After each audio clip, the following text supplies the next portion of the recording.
Medina Medina শুনি দেখার ভাগ্য হইল না, নবীর রওজা না দেখাইয়া কবর দেশে নিও না।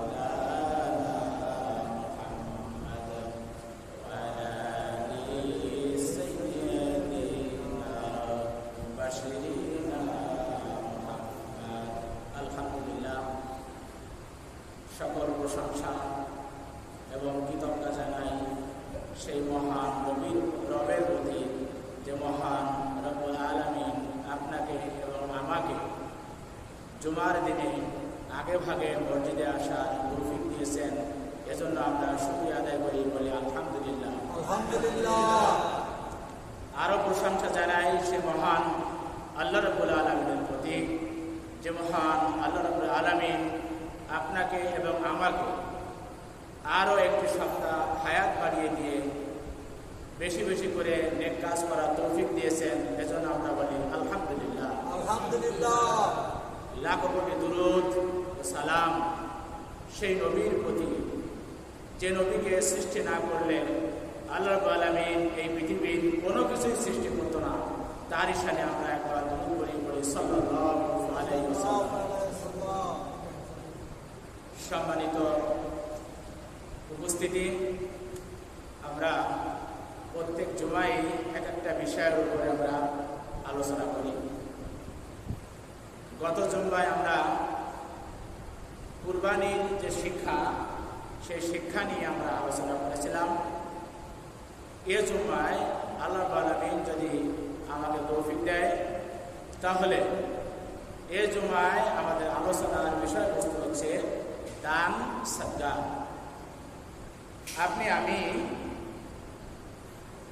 দান সাদকা করলে কি পাব, আল্লাহ রাব্বুল আলামিন আপনাকে এবং আমাকে কি দিবেন, সেটা কোরআন এবং হাদিস থেকে আমি যতটুকু জেনেছি তার উপরে আলোচনা করব ইনশাআল্লাহ।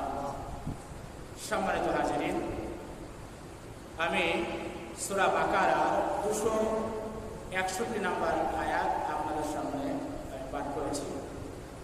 আল্লাহ রাব্বুল আলামিন বলেন, কি বলেছেন আল্লাহ রাব্বুল আলামিন? মাসালুল লাযীনা ইউনফিকুন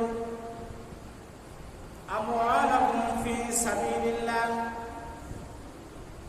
যে সমস্ত মানুষেরা তাদের ধন সম্পত্তি আল্লাহর রাস্তায় খরচ করে, তাদের উদাহরণটা এরকম, কামাসালি হাব্বাতিন আম্বাতাত সাবআ সানাবিল, যে একটা বীজ যেমন করে রোপণ করলো, একটা বীজ রোপণ করার পরে সেই বীজ থেকে আল্লাহ তাআলা 60টা শীষ বের করে দিল, এবং প্রত্যেকটা শীষে আল্লাহ তাআলা 100 করে দানা দিয়ে দিল।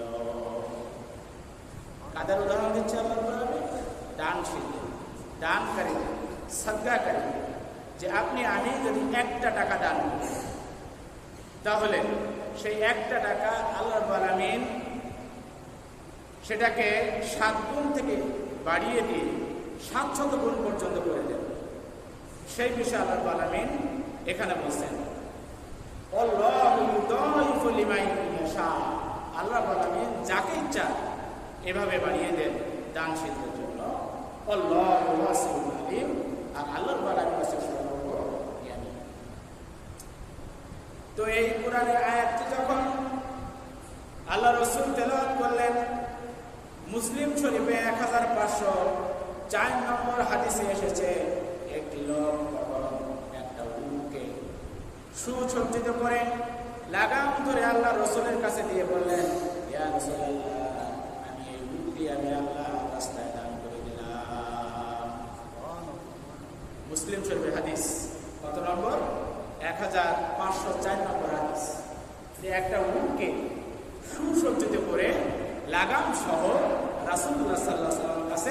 দিয়ে দিলেন যে আমি এটা দান করে দিলাম। রাসূল সাল্লাল্লাহু আলাইহি ওয়াসাল্লাম বললেন, ও আমার সাহাবী, তুমি আমাকে যে একটা উট সুসজ্জিত করে দান করলা, মহান আল্লাহ রাব্বুল আলামিন কিয়ামতের দিনে তোমাকে একটা উটের বদলে 700 উট তোমাকে সুসজ্জিত করে দিয়ে দিবে। সুবহানাল্লাহ। এখন এটা তো বাকি, তাই না? বাকির উপরে আমাদের বিশ্বাস কম। আমরা কি বলি যে নগদে যা পাই হাত পেতে নিই, বাকির খাতায় শূন্য। আপনি এবং আমি যদি 1 টাকা দান করি আর যদি বাড়ি যেতে যেতে 700 টাকা পেয়ে যায়, তাহলে কিন্তু আপনার এবং আমার মধ্যে দানের প্রতিযোগিতা শুরু হয়ে যাবে। কি বলেন, যাবে কি? তো এটাও বিশ্বাস করতে হবে, কারণ আমরা মুসলমান। কুরআন আমাদের বিশ্বাস করতে হবে, হাদিস আমাদেরকে বিশ্বাস করতে হবে। আল্লাহ রাব্বুল আলামিন পবিত্র কুরআনের সূরা বাকারা 262 নম্বর আয়াতে আল্লাহ তাআলা বলেন, আল্লাযীনা ইউনফিকুনা আমওয়ালাহুম ফি সাবিলিল্লাহ সুম্মা লা ইউতিউনা মা আনফাকু মান্নান ওয়ালা আযাল্লাহুম আজরুহুম ইনদা রাব্বিহিম ওয়ালা খাউফুন আলাইহিম ওয়ালা হুম ইয়াহজানুন। আল্লাযীনা যারা ইউনফিকুনা খরচ করে আমওয়ালাহুম তাদের ধন সম্পত্তি, যারা তাদের ধন সম্পত্তিকে ফি সাবিলিল্লাহ আল্লাহর রাস্তায় খরচ করে, আল্লাহর রাস্তায় সাদকা করে, আল্লাহর রাস্তায় দান করে, সুন্নাহ লা ইউতিউনা মনে করিয়ে দেয় না। কি মনে করে দেয়? ওই দানের কথা। অনেকে কিন্তু দান করার পরে কি করে? মনে করে তার সামনে যদি কোনো কথা বলে, এই তুমি জানো না অমুক দিন তোমাকে আমি দান করেছিলাম। এই দানের কথা যারা দান করে, এই দানের কথা তারা মনে করিয়ে দেয় না, অর্থাৎ দানের কোনো খোঁটা দেয় না যে আমি অমুক দিন তোমাকে দান করেছি, অমুক দিন আমি তোমাকে এত কিছু দিয়েছি। এই সমস্ত যারা বলে না, এবং কষ্ট দেয় না। অনেকে দান করে কিন্তু আবার কষ্ট দেয়, দান করার পর কষ্ট দেয় না। আল্লাহ বলছেন, ইনদা রাব্বিহিম রবের কাছে রয়েছে না আজরুহুম তাদের জন্য। আমার রবের কাছে তাদের জন্য কি রয়েছে? রবের জন্য তাদের কাছে রয়েছে পুরস্কার। এমন পুরস্কার রয়েছে যে পুরস্কার কারণে ওয়ালা খাউফুন আলাইহিম তাদের কোনো ভয় থাকবে না। আর কি থাকবে না? ওয়ালা হুম ইয়াহজানুন, এবং তাদের চিন্তার কোনো কারণ থাকবে না। তাহলে আল্লাহ তাআলা কি বলছেন? যে দান করার পরে যারা খোঁটা দেবে না এবং এই দানের ব্যাপারে কষ্ট দিবে না, বা দান করে দানকারীকে মনে করিয়ে দিবে না, কাল কিয়ামতের মাঠে তাদের কোনো ভয় থাকবে না এবং কোনো চিন্তাও থাকবে না। কেননা তারা রবের কাছ থেকে এমন পুরস্কার পাবেন যে পুরস্কারের কারণে তাদের কোনো চিন্তাও থাকবে না, কোনো ভয়ও থাকবে না। তিরমিজি শরীফের 3369 নম্বরে 69 নম্বর হাদিসে রাসূল সাল্লাল্লাহু আলাইহি ওয়াসাল্লাম বলেছেন যে আল্লাহ পাক যখন দুনিয়া সৃষ্টি করলেন, দুনিয়া সৃষ্টি করার পরে এই দুনিয়া কাঁপতেছিল, দুনিয়া কাঁপাকাঁপি করতেছিল। তখন আল্লাহ পাক পাহাড় সৃষ্টি করে দিয়ে পাহাড়কে যখন দুনিয়ায় বসিয়ে দিলেন বেরিয়ে হিসাবে, তখন দুনিয়া এই নড়াচড়া করল না, নড়াচড়া বন্ধ হয়ে গেল। তো যখন পাহাড় সৃষ্টি করে দুনিয়া বন্ধ হয়ে গেল, ফেরেশতারা আশ্চর্য হয়ে গেল। ফেরেশতা আশ্চর্য হয়ে যাওয়ার পরে ফেরেশতারা বলল, ইয়া রাব্বুল আলামিন, এটা কি জিনিস যে আপনি দুনিয়া সৃষ্টি করার পরে দুনিয়া যখন নড়াচড়া করতেছিল, পাহাড় সৃষ্টি করার পরে এই দুনিয়া নড়াচড়া বন্ধ হয়ে গেল, এটা কি জিনিস? এর থেকে কি কঠিন আর কিছু আছে কিনা? আল্লাহ তাআলা তখন বললেন, ফেরেশতাদেরকে বললেন, ও আমার ফেরেশতারা শুনে রাখো, এর থেকেও কঠিন রয়েছে, এর থেকেও কঠিন আমি জিনিস সৃষ্টি করেছি, সেটা হচ্ছে লোহা। কারণ লোহা দিয়ে এই পাহাড়কে কাটা হয়। আমরা যখন পাহাড় কাটি, পাহাড় কাটার জন্য আমরা এই লোহা ব্যবহার করি। লোহার ব্যবহার করি না, লোহা দিয়ে আমরা পাহাড় কাটি না। ফেরেশতারা আবার প্রশ্ন করল, ইয়া রাব্বুল আলামিন, এই লোহার চেয়ে কি আর কোনো কঠিন কিছু আছে কিনা? আল্লাহ রাব্বুল আলামিন তখন বললেন, এই লোহার থেকে কঠিন জিনিস রয়েছে পানি। কারণ লোহার থেকে কঠিন রয়েছে হচ্ছে আগুন। কারণ লোহাকে আগুন দিয়ে জ্বালানো হয়, আগুন দিয়ে তাকে জ্বালিয়ে আবার নরম করা হয়। তখন ফেরেশতারা আবার প্রশ্ন করল যে আগুনের থেকে ওই শব্দ কঠিন কিছু আছে কিনা? তখন আল্লাহ তাআলা বললেন, এই আগুনের থেকে শক্তিশালী কিছু রয়েছে, সেটা হচ্ছে পানি। কারণ আগুনকে নিভানো যায় কি দিয়ে? পানি দিয়ে। পানি দিয়ে। কোথাও আপনার আগুন লাগছে, তো আগুন লাগার পরে কি হয়? পানি দিলে ফায়ার সার্ভিস এসে পানি দেয়, পানি দেওয়ার পরে সেটা কি হয়? সেই আগুনটা নিভে যায়। এবার ফেরেশতারা আশ্চর্য হয়ে আবার প্রশ্ন করল, ইয়া রাব্বুল আলামিন, এই পানির চেয়েও কি কঠিন কিছু আছে কিনা? তখন আল্লাহ রাব্বুল আলামিন বললেন, হ্যাঁ, এই পানির চেয়েও কঠিন রয়েছে, সেটা হচ্ছে বায়ু, মানে বাতাস। কি রয়েছে?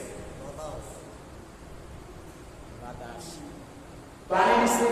পানির চেয়ে আল্লাহ রাব্বুল আলামিন কঠিন সৃষ্টি করেছেন হচ্ছে বাতাস। কারণ দেখেন, এই বাতাসের সাহায্যে পানি কি হয়ে যায়? পানি বাষ্প হয়ে যায়। বাষ্প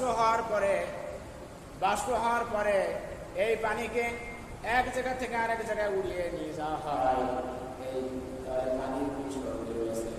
এবার ফেরেশতারা আবার জিজ্ঞাসা করল, ইয়া রাব্বুল আলামিন, এই যে বায়ুর চেয়েও কি শক্তিশালী কিছু রয়েছে কিনা? তখন আল্লাহ রাব্বুল আলামিন বলেছেন, হ্যাঁ, এই বায়ুর চেয়েও শক্তিশালী রয়েছে, বায়ুর চেয়েও শক্তিশালী রয়েছে আমার আদম সন্তানের ওই দান, যে দান আমার আদম সন্তান করে, এমন ভাবে দান করে, যখন ডাইন হাতে দান করে তখন বাম হাত টের পায় না। দেখেন, আল্লাহ রাব্বুল আলামিন ফেরেশতাদেরকে কত সুন্দর করে বুঝিয়ে দিয়েছেন। আল্লাহ রাব্বুল আলামিন সূরা বাকারা 271 নম্বরের আয়াতে আল্লাহ রাব্বুল আলামিন বলেন, ইন তুবদুস সাদাকাতি ফানিম্মা হিয়া ওয়া ইন তুবফুহা ওয়া তু'তুহা লিল ফুকারা ফাহুয়া খায়রুল লাকুম ফায়ুকাফিরু আনকুম মিন সাইয়্যাতিকুম ওয়াল্লাহু বিমা তা'মালুনা খাবীর। সূরা বাকারা 271 নম্বর আয়াতে আল্লাহ পাক বলেন, ইন তুবদুস সাদাকাত, যারা সাদকা করেন, যারা দান সাদকা করেন। কিভাবে দান সাদকা করেন? যে এমন ভাবে দান সাদকা করেন, ফকিরদেরকে এমন ভাবে দিয়ে দেয় যে দিনের বেলায় দান করে, রাতের বেলাও দান করে। দান করার পরে কি হয়ে যায়? আল্লাহ বলেন বলেন, মিন সাইয়্যাতিকুম, আমি তাদের পাপ সমূহকে আমি মাফ করে দিই। আল্লাহু বিমা তা'মালুনা খাবীর। আল্লাহ বলেন বলেন যে আমি সব কিছু খবর রাখি। আমরা কি চিন্তা করি, আমাদের মনে কি আছে, এই সব কিছু খবর আল্লাহ আলামিন রাখেন। যে গোপনে দান করলেও আল্লাহ আলামিন রাখেন, প্রকাশ্যে দান করলেও আল্লাহ আলামিন সেটা। গোপনে দানকারী আল্লাহ আলামিন কাল হাসরের ময়দানে 7 শ্রেণীর লোকদেরকে আল্লাহ আলামিন আরশের নিচে ছায়া দিবেন। এই আরশের নিচে ছায়া দানকারীর মধ্যে 7ম শ্রেণীতে যারা রয়েছে, তারা হচ্ছে যারা গোপনে দান করে। গোপনে দানকারীদের জন্য আল্লাহ আলামিন হাসরের ময়দানে আরশের নিচে ছায়া দান করবেন। সুবহানাল্লাহ। এবার আল্লাহ রাব্বুল আলামিন সূরা বাকারা 274 নম্বর আয়াতে বলেন, আল্লাযীনা ইউনফিকুনা আমওয়ালাহুম বিল-লাইলি ওয়ান-নাহারি সিররান ওয়া আলানিয়াতান ফালাহুম আজরুহুম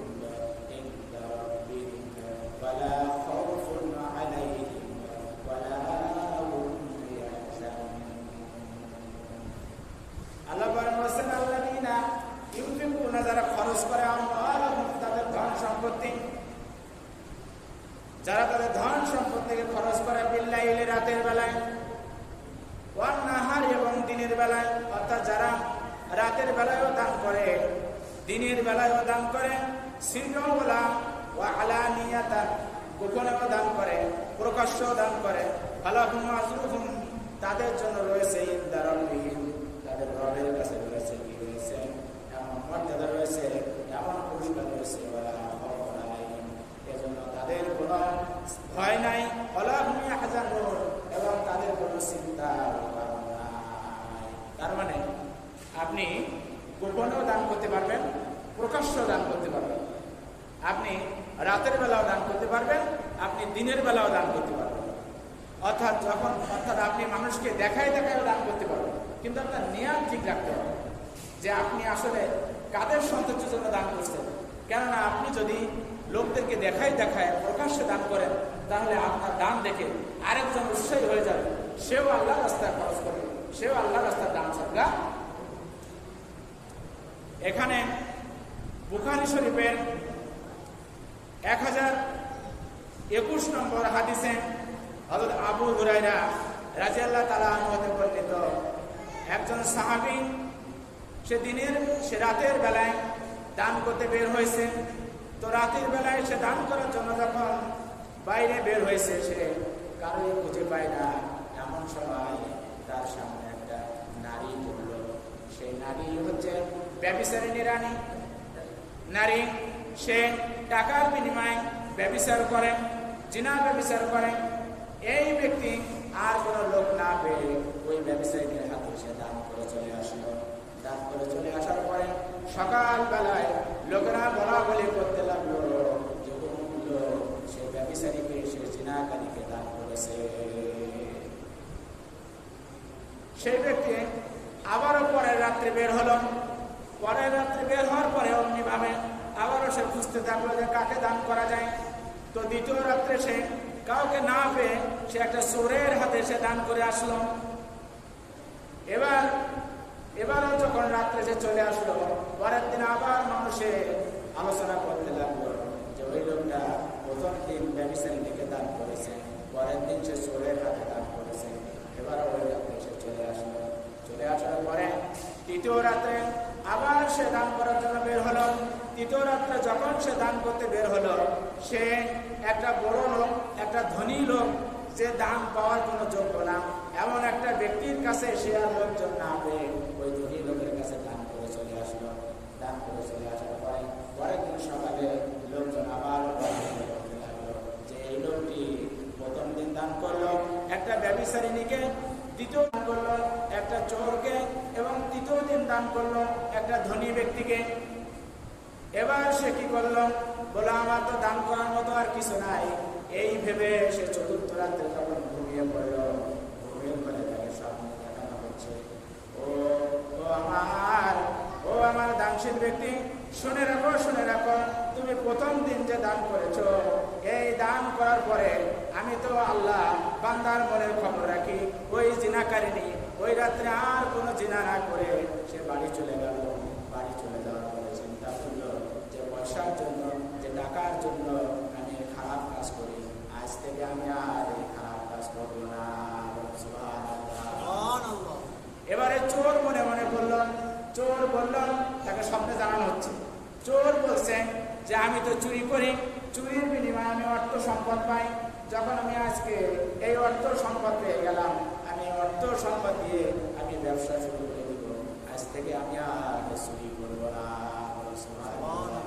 এবং ধনী ব্যক্তি বলল যে আমি এমন ধনী, আমি এমন কৃপণ, আমি এমন বখিল যে আমি কাউকে দান করি না। এই লোকটি আমাকে দান করে দিয়ে আমাকে শিখিয়ে দিয়ে গেল যে দান করতে হয়। তো আমি আজ থেকে আমি কি করব, আমিও দান করা শুরু করলাম এবং আমিও দান করব। এই স্বপ্নে তাকে জানানো হচ্ছে তুমি যে দান করছো, প্রথম দিন যে দান করছো, দ্বিতীয় দিন যে দান করছো এবং তৃতীয় দিন যে দান করছো, আল্লাহ রাব্বুল আলামিন তোমার সব দিনের 3 দিনের দানকে কবুল করে নিয়ে আল্লাহ রাব্বুল আলামিন তোমার জিন্দেগির গুনাহ খাতাগুলো সব মাফ করে দিয়েছেন। সুবহানাল্লাহ। দেখেন, তাহলে আপনি যদি জিনাকারিনী কেউ দান করেন আর সে যদি সেই টাকা পেয়ে তার বিনিময়ে সে যদি তার পাপ কাজ ছেড়ে দেয়, তাহলে আপনি তার বিনিময়ে সওয়াব পাচ্ছেন এবং আপনার দান আল্লাহর দরবারে কবুল হয়ে যাচ্ছে। আপনি যদি চোরকেও দান করেন, তাহলে সেই চোর দেখা গেল যে আপনার টাকা পেয়ে সে চুরি করা ছেড়ে দিল, আর চুরি করবে না, তাহলে এর বিনিময়ে আপনি টাকা পাচ্ছেন।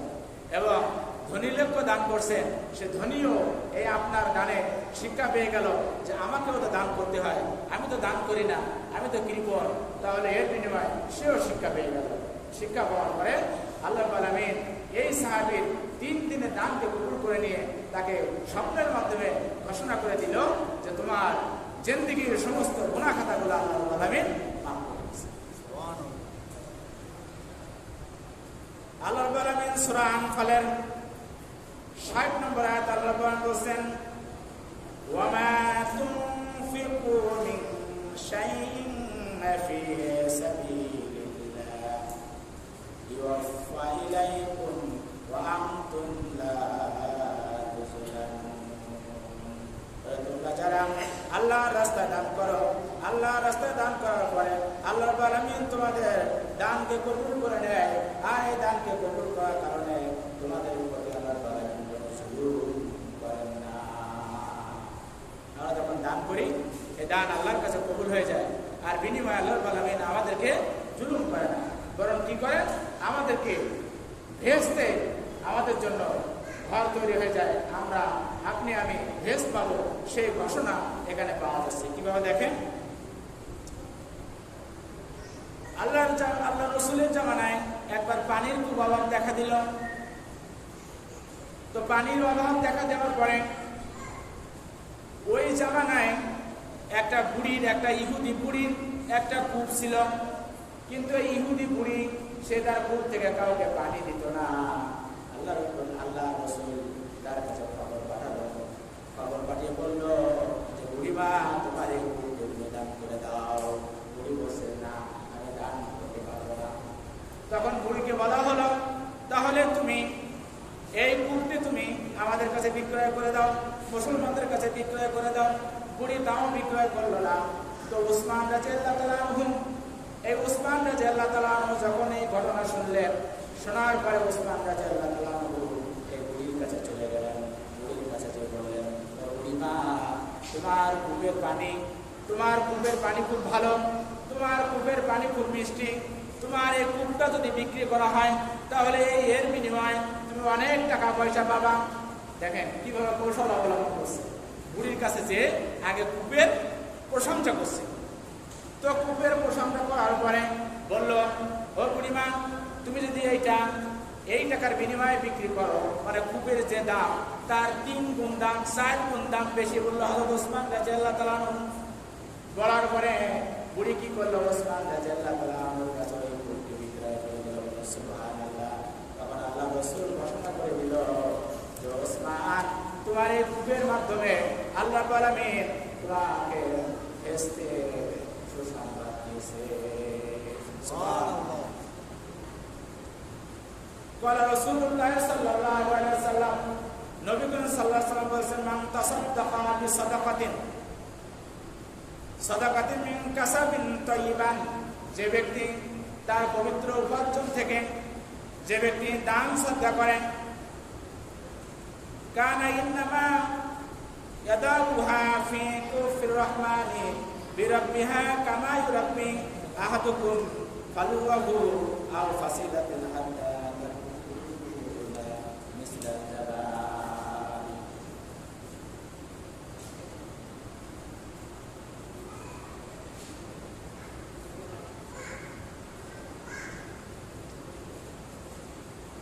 দেখেন তাহলে এখানে আল্লাহ রাসূল কি বলছেন, যে কেউ যদি তার উপার্জিত হালাল উপার্জন থেকে কেউ যদি দান করে, তাহলে ধরেন একটা খেজুর দান করলো, উদাহরণস্বরূপ একটা খেজুর, তাহলে সেই খেজুরটা বাড়তে বাড়তে বাড়তে আল্লাহ তাতে রহম দিয়ে তার বাড়তে বাড়তে এমনভাবে সেটা বাড়ে যেমনভাবে একটা পাহাড় হয়ে যায়, অর্থাৎ পাহাড় পরিমাণ সোয়াব তার আমল নামায় আল্লাহ রাব্বুল আলামিন লিখে দেন। সুবহানাল্লাহ। আল্লাহ রাব্বুল আলামিন সূরা আনআমের 160 নম্বর আয়াত আল্লাহ বলেন বলেন মান জাআ বিল হাসানাতি ফালাহু আশরু আমসালিহা। মান জাআ, যে ব্যক্তি দান করে বিল হাসানাত, যে ব্যক্তি দান করে, দান করার পরে ফালাহু আশরু, তার দানটাকে আল্লাহ রাব্বুল আলামিন 10 গুণ বাড়িয়ে দিয়ে দেন। সূরা আনআমের 160 নম্বর আয়াত আল্লাহ বলেন বলেন। এখানে একটা হাদিস শুনেন, হযরত ফাতেমা রাদিয়াল্লাহু তাআলা আনহার একবার জ্বর হয়েছে। জ্বর হওয়ার পরে ফাতেমা রাদিয়াল্লাহু তাআলা আনহা আলী রাদিয়াল্লাহু তাআলা আনহুকে বললেন, ও আমার স্বামী যান, আমার জ্বর হয়েছে, আমার একটু আনার খেতে মনে চাচ্ছে, আমার একটু আনার ফল কিছু এনে দিতে পারবা? আলীর কাছে কোনো টাকা পয়সা নাই। আলী রাদিয়াল্লাহু তাআলা আনহু বের হলেন। বের হয়ে সারাদিন মানুষের খেতে খামারে কাজ করলেন। কাজ করার পরে যে টাকাটা তিনি পেলেন, যে দিরহাম তিনি পেলেন, ওই দিরহাম দিয়ে বাজারে গিয়ে একটা আনার ফল তিনি কিনলেন। ওই আনার ফলটা কিনে আলী রাদিয়াল্লাহু তাআলা আনহু বাড়ির দিকে রওনা দিয়েছেন। বাড়ির কিছু দূর আসার পরে পথের মধ্যে এক ভিক্ষুক এসে আলী রাদিয়াল্লাহু তাআলা আনহুর কাছে বলছে, এ আলী, তোমার ব্যাগের ভিতরে আনার ফল রয়েছে। আলী রাদিয়াল্লাহু তাআলা আনহু চিন্তা করছেন যে আমার ব্যাগের ভিতরে আনার ফল রয়েছে, এই ভিক্ষুক সেটা জানলো কি করে? ভিক্ষুক বলছে, আলী, তুমি এই আনার ফলটা আমাকে খেতে দাও, আমার বড় আনার ফল খেতে মনে চাচ্ছে। যখন আলী রাদিয়াল্লাহু তাআলা আনহু চিন্তা করছেন, আমার বিবি অসুস্থ, সে আমার কাছে আনার খেতে চেয়েছে, আমি যদি এই আনার খেতে দেই তাহলে আমি বাসায় কি নিয়ে যাব? ঠিক তখনই আলী রাদিয়াল্লাহু তাআলা আনহুর মনে পড়ল,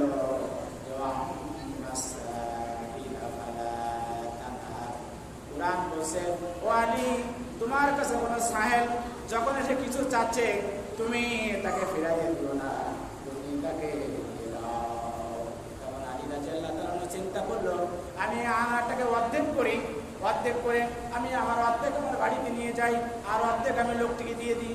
যখন অর্ধেক আনার লোকটিকে দিয়ে দিল, দিয়ে দেওয়ার পরে ওই আনার খাওয়ার পরে ওই ভিক্ষু সুস্থ হয়ে গেল। সুস্থ হয়ে যাওয়ার পর ওই ভিক্ষু বলছে, ও আলী, আমি সুস্থ হয়ে গেছি, তাই আমি তোমার কাছে চাচ্ছি, তুমি বাকি আনারটুকু আমাকে দিয়ে দাও, আমি তাহলে আরো দিতে পারবো। যখন সম্পূর্ণ আনার দিয়ে হযরত আলী রাদিয়াল্লাহু তাআলা আনহু বাড়ির দিকে চলে গেল। বাড়িতে যাওয়ার পরে হযরত ফাতেমার ঘরে যখন টোকা দিল, দরজায় যখন টোকা দিল, টোকা দেওয়ার পরে ফাতেমা দরজা খুলে দিল, কিন্তু আলী ভিতরে যাচ্ছে না, আলী ভিতরে যাচ্ছে না, আলীর খুব খারাপ লাগছে। তখন ফাতেমা ঘর থেকে বলছে, ও আমার স্বামী যান, ও আমার স্বামী যান, আপনি কেন ভিতরে আসতেছেন না? আপনি ভিতরে আসেন, কারণ আমি বুঝতে পেরেছি আপনি ভিতরে কেন আসতেছেন না। আপনি হচ্ছেন আনার আমার জন্য আনতে পারেননি, তবে আমার আনার খাওয়া দরকার নাই, আমি সুস্থ হয়ে গেছি, আমি সুস্থ হয়ে গেছি। বলুন সুবহানাল্লাহ। ঠিক এমতো অবস্থায় হযরত নবী করিম সাল্লাল্লাহু আলাইহি ওয়াসাল্লামের কাছে এক ঝুড়ি আনার আনা হলো। আনার আনার পরে ওই ঝুড়ি আনার ওই ঝুড়ির মধ্যে 10টা আনার ছিল। ওই 10টা আনার নিয়ে সালমান ফার্সি কি করলো? সালমান ফার্সি ওই আনার নিয়ে হযরত আলীর কাছে চলে আসলো। তো সালমান ফার্সি রহস্য বোঝার জন্য একটা আনার তার পকেটে রেখে দিল। রেখে দেওয়ার পরে ওই আনার যখন আলীর কাছে দিল, আলী রাদিয়াল্লাহু তাআলা আনহু ওই আনার গুনে দেখে যে ওখানে 9টা আনার রয়েছে। তখন আলী রাদিয়াল্লাহু তাআলা আনহু বলছেন যে এই আনার আমার না, এই আনার আমার না। তো সালমান, এটা তুমি ভুল করে আমার দরবারে নিয়ে এসেছো, তুমি এটা ফিরিয়ে নিয়ে যাও। তখন সালমান ফার্সি চোখ দিয়ে দরদর করে পানি বের হচ্ছে। পানি বের হওয়ার পরে সালমান ফার্সি চোখের পানি মুছে পকেট থেকে আর একটা আনার বের করে দিল। আনার বের করে দেওয়ার পরে আলী রাদিয়াল্লাহু তাআলা আনহু বলল যে আল্লাহর রাসূলের দরবারে যখন এই 10টা আনার এসেছিল, আমি রহস্য বোঝার জন্য, রহস্য উদ্ঘাটনের জন্য আমি একটা আনার আমি আমার কাছে রেখে দিয়েছিলাম, তবে আমি বুঝতে পেরেছি যে আনার তুমি কেন 10টা আনার পেয়েছো। তার কারণ একটা আনা দান করেছিল, সে 10টি আনার পেয়ে। বলুন সুবহানাল্লাহ। তো যেটুকু আলোচনা করলাম, মহান আল্লাহ রাব্বুল আলামিন আপনাদেরকে এবং আমাকে সবাইকে যেন এই আলোচনা উপরে আমল করা তৌফিক দেন। এজন্য আমরা বলি, সবাই বলি আমরা যে আমরা যেন এই কথার উপরে বা এই আলোচনার উপরে আমল করতে পারি। আমিন। তো এই আলোচনা আমরা আগামী সপ্তাহে ইনশাআল্লাহ আবার করবো। আজকে আমাদের মসজিদে আমাদের সভাপতি সাহেব